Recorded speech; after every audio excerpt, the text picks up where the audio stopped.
So I've got the fuselage in the basement, and I've got the airplane in here, and I weighed it, and you'd think we should be able to just get busy and start working on it, but it seems like there's always something that needs to be done prepping for it. We spent all fall working on the basement, sheetrocking and wiring it and building the doors for it and the drainage for it and all of that.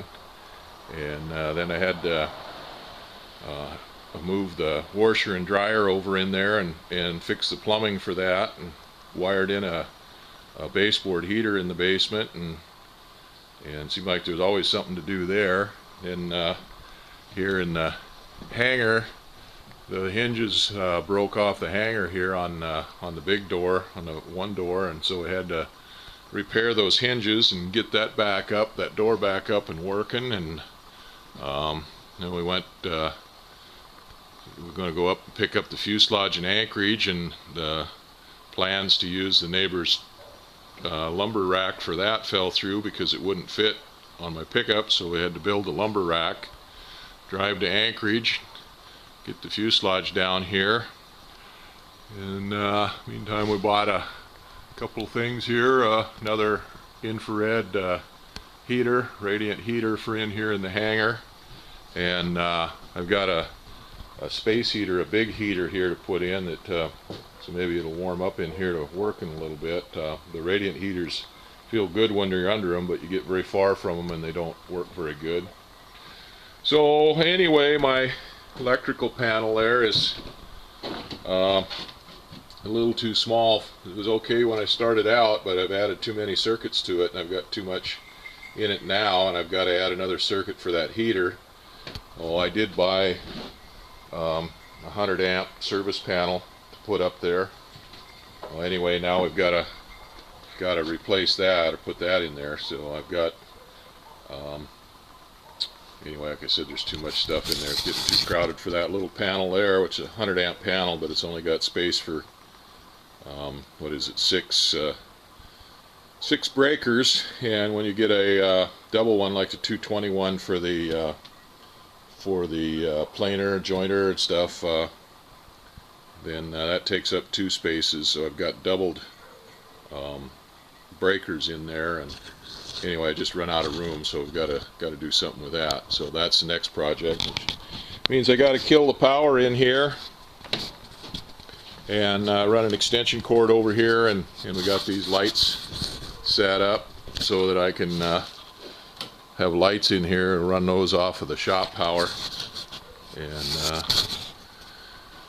we'll get that electrical panel changed over, and I should change my air panel over, but I run air in here a few years ago. I just run a PEX pipe there, and I run it through a 1-inch conduit underground, and it works real good.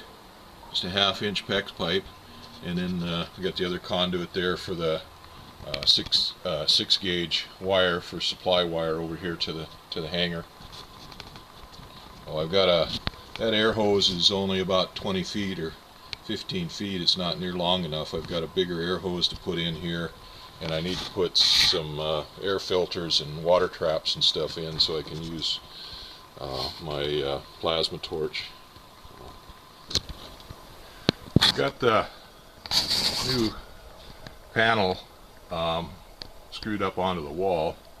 And what I did here is I took a piece of 1/2-inch foam with it's got plastic on one side and this aluminum face on the other side. It's a piece of scrap that I bought to help cushion the airplane when I had it mounted on the roof of the airplane fuselage, when I had it mounted on the roof of the truck for bringing it home. I put that piece up, then I cut a piece of 1/2-inch plywood and screwed into the sheeting on the outside through that insulation, and then I mounted the panel in there. We've got odd light coming in here now because I have the work lights on. I turned the power off on this leg, on this branch circuit that comes out here to the hangar. So now we'll take this power off and transfer all the circuits from this little panel here, sub panel here, up to this panel, this new panel up here. And the first thing I'll do is go ahead and disconnect the power lead where it comes in, the 6-inch cable, and run it up in there. Once I get it in, I can actually wire the rest of them in with it hot. I can get lights on in here pretty quickly, but I don't have any, I guess I could hook the lights up to a 20 amp circuit breaker. But these breakers in this panel here don't quite fit in this panel up here. They're not quite the right fit, so I've got half a dozen or so 20 amp breakers that came in the kit with this panel, that I just ordered some more 220 breakers, some 20 amp and 30 amp for the other circuits that I run off of here, and some 15 amp breakers for lights and stuff. I've got to have plenty of 20 amp circuits for the outlets and whatnot.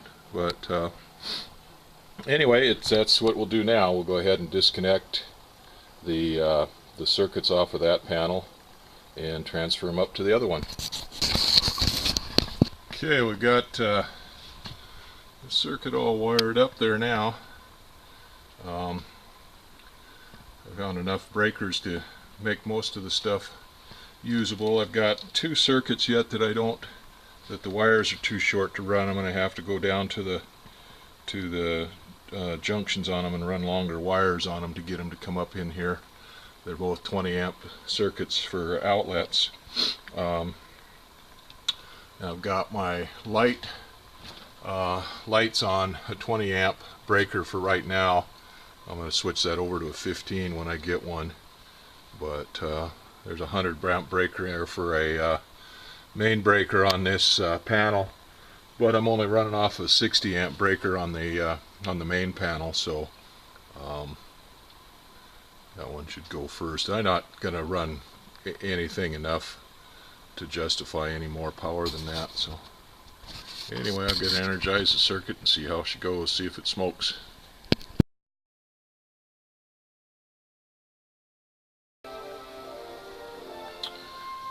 Well, I got the panel all wired in.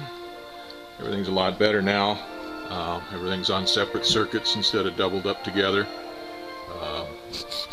Got the heater up there, and it's on its own circuit breaker, a 30 amp. And then I have a 20 amp circuit breaker for the dust collector, and 15 amp circuit breaker for the lights, and then several circuits, 20 amp circuits.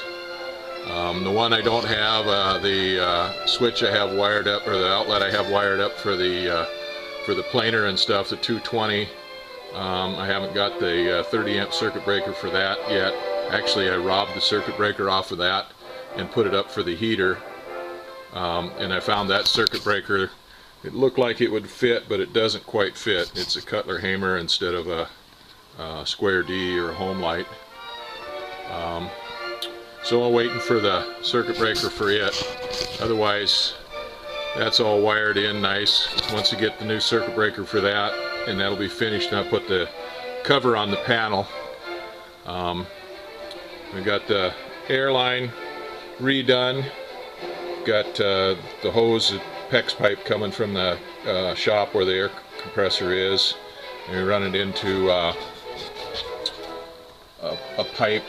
It's brass. It goes down with a little downspout for a water catch, and it goes up into regulator and filter, another filter, which I think I'm going to try to put some desiccate in for an air dryer. And we have a branch line coming off of that, and we run down to the reel. That's a 50-foot reel. The reel that I did have in here was only about 15 feet or so, and so it wound up always being a little bit short. Well, everything's all hooked up and leak free. We got to go turn the air off so I can disconnect that air hose and coil it up and put it on that hanger. Judy put a bunch of other crap on there, so it's kind of messy now, but anyway, we've got a hanger for the air hoses. So I put a three-way end on that hose, so we can hook up more than one thing at a time on there. But we need short hoses for that, because that thing's kind of heavy. That's a 3/8 inch hose instead of a 1/4 inch like most of them, and a 3/8 inch end on it, and so it's kind of heavy even on its own. And then when you add that big gob of brass there on the bottom, it gets really heavy and awkward to use by itself. So I'll just pull it out where I need it, and then use these other hoses, these short hoses for work hoses. But so that's that. That's a lot nicer. Put up, like I said, the heater, and a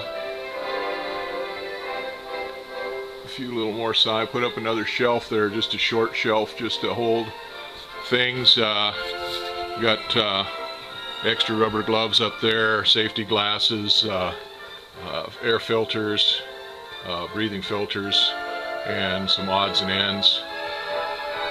And put the computer up there out of the way, and then I can have this shelf for stuff. I got so I put these light bar, or these outlet bars on here, 2 of them on there, and they're on their own circuit, so it's not a big deal there. But that's mostly for just bench tools and stuff.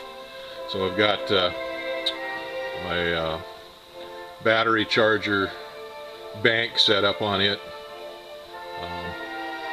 and it's down here on the end of the bench where it's out of the way, and we got the working part of the bench down here on this end now. Well, I still got some work on cleaning the bench up, but a lot better than it was.